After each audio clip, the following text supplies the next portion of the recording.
Hello students, कैसे हैं आप लोग। तो बेटा जैसे आपको दिख रहा है वाइट बोर्ड पे पास्ट एंड फ्यूचर, तो इसमें हम लोग ये देखने वाले हैं कि अगर हम पास्ट में जाना चाहें या फ्यूचर में जाना चाहें तो उसकी कंडीशन क्या होनी चाहिए, कंडीशन क्या क्या होंगी हमारे पास, है ना। तो पहले हम बात करते हैं अपने पास्ट के बारे में। ठीक है, पास्ट को हम कैसे देखें, अपने जो बीता हुआ कल है उसको अगर हम देखना है तो उसको हम कैसे देख सकते हैं। तो बेटा उसको देखने के लिए पहले हमें थोड़ा सा कुछ पढ़ना पड़ेगा ऑप्टिक्स के बारे में। पहला टॉपिक है आपका क्या, रिफ्लेक्शन ऑफ लाइट। मैं पूरा बेसिक में नहीं जाऊँगा, बस इतना ही नॉलेज दे दूँगा आपको ताकि आप समझ जाएँ कि पास्ट को पहुँचने के लिए हमें क्या करना पड़ेगा, है ना। रिफ्लेक्शन ऑफ लाइट, तो जब भी हम रिफ्लेक्शन ऑफ लाइट के बारे में पढ़ते हैं तो उसके दो लॉज हैं मेरे पास। लॉज का मतलब क्या होता है, दो कानून है मेरे पास रिफ्लेक्शन ऑफ लाइट के। पहला लॉ क्या कहता है मुझसे कि अगर किसी सरफेस पे लाइट अगर इंसिडेंट करती है और उस सरफेस का हम नॉर्मल लें और उस सरफेस की जो इंसिडेंट लाइट है और जो इसका नॉर्मल है उससे जो एंगल बनता है आई, फिर लाइट इससे टकरा के वापस जाएगी तो एंगल बनेगा मेरे पास आर। तो angle of I always is equals to angle of R. This is the first law of reflection. And second law of reflection is that कि incident ray, reflected ray, this is incident ray and this is reflected ray and the normal all lie on a same plane। कहने का मतलब ये है कि सारी की सारी रेज जो है हमारे पास, सारी की सारी रेज किसी एक पॉइंट पर लाई करती हैं, उसी एक प्लेन के ऊपर। या सिंपली मैं आपसे बोलूँ कि मेरे पास ये एक प्लेन है, लाइट ऐसे आएगी, यहाँ टकराएगी और चली जाएगी।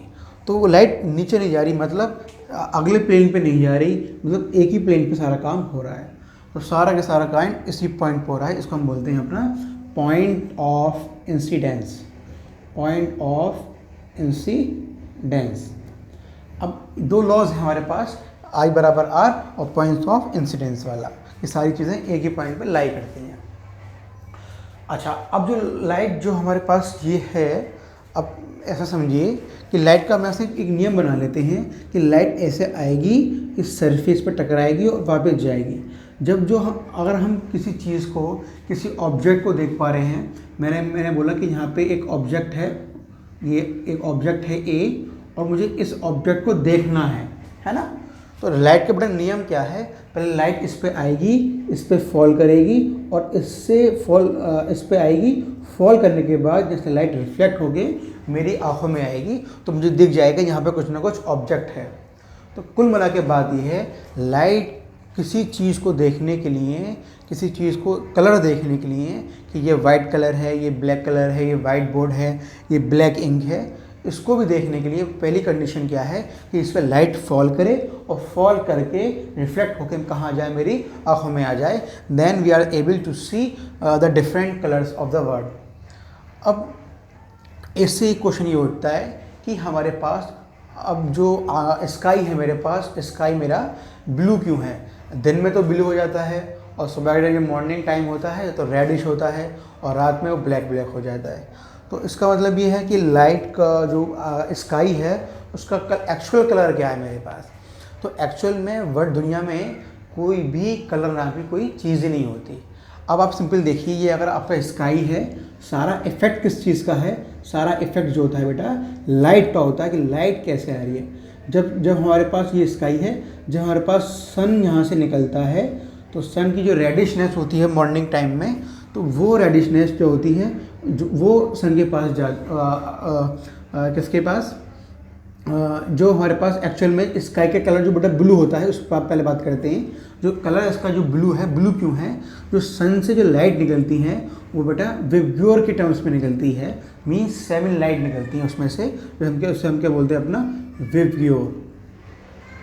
देखो कुछ थोड़ा आपको एब्जॉर्व करना पड़ेगा, जो बेसिक है वो सिर्फ मैं आपको बताता हूँ। जो हमारे पास सन से या किसी भी एक ऐसा सोर्स जो लाइट को निकालता हो, उससे जो हमारे पास लाइट निकलती है वो वाइट लाइट निकलती है। और जब वाइट लाइट निकलती है तो वाइट लाइट जो है वो 7 कलर्स में स्प्लिट हो जाती है।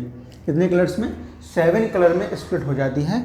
और जो उसी को हम क्या बोलते हैं अपना विब्ग्योर। सबसे पहला क्या होता है मेरे पास, violet, indigo, blue, green, yellow, orange और लास्ट में क्या मिलता है मुझे, रेड मिलता है। ठीक है, अब जो देखो जो हमारे पार्टिकल्स होते हैं हमारे पास जो ऊपर मींस स्काई के पास जो पार्टिकल्स होते हैं काफ़ी लाइट पार्टिकल्स होते हैं as compare to the surface पे। मतलब सन से जो ये जो सॉरी जो आपका स्काई है और ये यहाँ पर आप अर्थ की सरफेस पे ऐसे खड़े हैं तो यहाँ के पार्टिकल्स बहुत हैवी होते हैं एज़ कम्पेयर टू ऊपर के पार्टिकल्स से। तो जो ऊपर के पार्टिकल्स की जो टेंडेंसी होती है वो सिंपली ब्लू लाइट को रिफ्लेक्ट कर देते हैं और सारी लाइट को एब्जॉर्ब कर लेते हैं। जब वो पार्टिकल्स सारी लाइट को अपने अंदर एब्जॉर्ब कर लेंगे, अपने अंदर खा जाएंगे, इसका मतलब कि रिफ्लेक्ट सिर्फ किसको करेंगे, ब्लू को रिफ्लेक्ट करते हैं। इसलिए हमें आसमान कैसा दिख जाता है, ब्लू। और जब रात होती है, रात में कोई सन ही नहीं होता, सन तो होता है मतलब सन नेक्स्ट साइड पहुंच चुका होता है, तो उस जगह पे लाइट नहीं होती।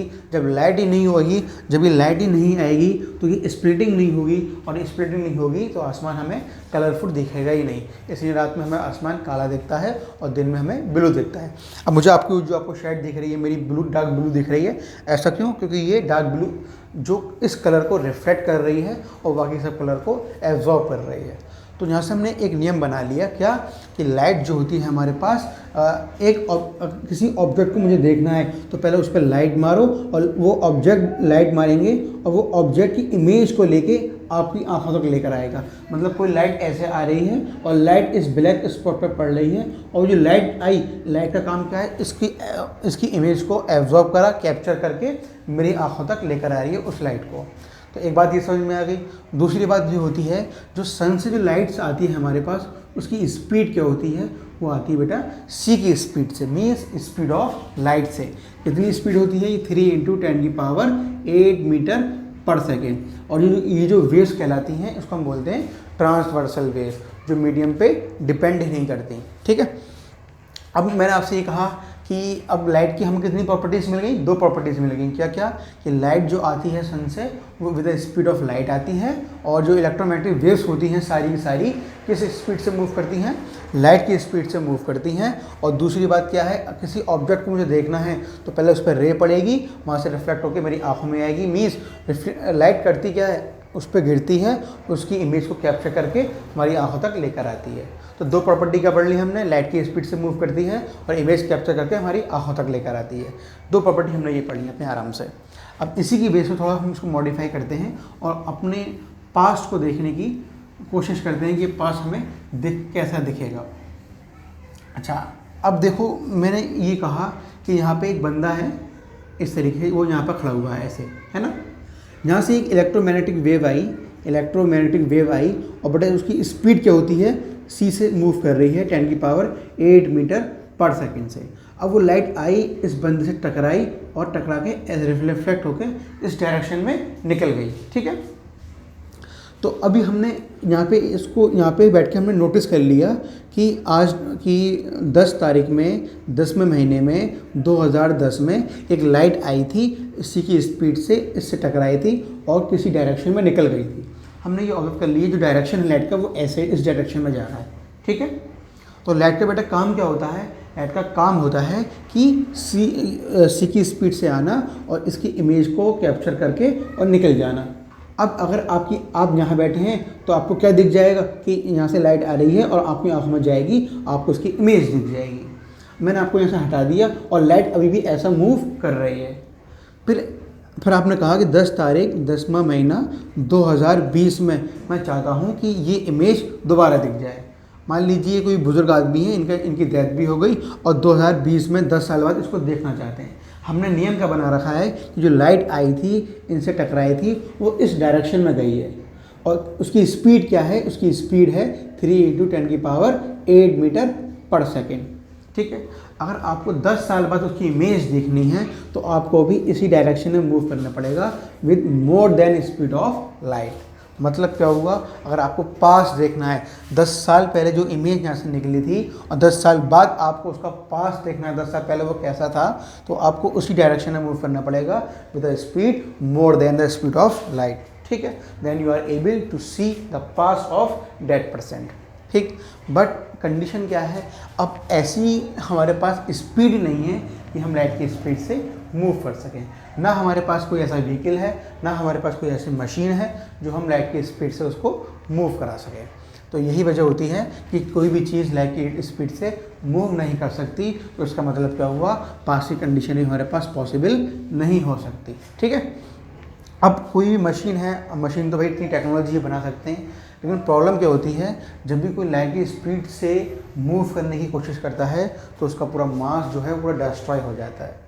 अब कोई भी चीज़ है लाइफ के अंदर, चाहे वो नॉन लिविंग हो चाहे वो लिविंग हो, सब चीज़ें किस पर रहेंगी, हमेशा less than the speed of light के ऊपर। तो ठीक है, ये पास की आपको कंडीशन दिख गई, पास को हम कैसे सिंपली देख सकते हैं। नेक्स्ट मैं बात करूँ आपसे किसकी, फ्यूचर की। ठीक है। एक्चुअल में फ्यूचर नाम की कोई चीज़ ही नहीं होती। फ्यूचर का देखो एक्चुअल में होता क्या है, मैंने एक डायरेक्शन बनाया इस तरीके से। ठीक है। इसको मैंने नाम दिया नॉर्थ, ईस्ट, साउथ और वेस्ट। आप साउथ डायरेक्शन में ऊपर की तरफ जा रहे हैं ना, आप चले अब यहाँ तक आ गए। ठीक है। अब आपके पास 3 रास्ते हैं कि आप यहाँ जा सकते हैं, यहाँ जा सकते हैं और यहाँ जा सकते हैं। मैंने बोला ईस्ट में जो है जो आपकी इनकम होगी वो मैंने बोला 10 की होगी, यहाँ आपकी इनकम 20 की होगी, यहाँ आपकी इनकम 30 की होगी। ठीक है। और आपको पता नहीं है कहाँ जाना है। तो कहने का मतलब ये है कि मुझे किधर जाना है ये डिपेंड किस पर करता है कि मेरा प्रेजेंट किस कंडीशन में है। अगर मेरे प्रेजेंट के पास मेरे पास सोचने की काबिलियत, जो मैं सोच रहा हूँ प्रेजेंट में, वही मेरा क्या होने वाला है, फ्यूचर होने वाला है। जब ये बंदा यहाँ चला जब यहाँ पहुँचा होगा, यहाँ जो इसके दिमाग में होगा प्रेजेंट में कि मुझे सीधा जाना है, वही इसका क्या कहलाएगा, इसका फ्यूचर। जहाँ अगर इसके दिमाग में होगा मुझे इधर जाना है, 10K की तरफ जाना है, वही इसका क्या कहलाएगा, फ्यूचर।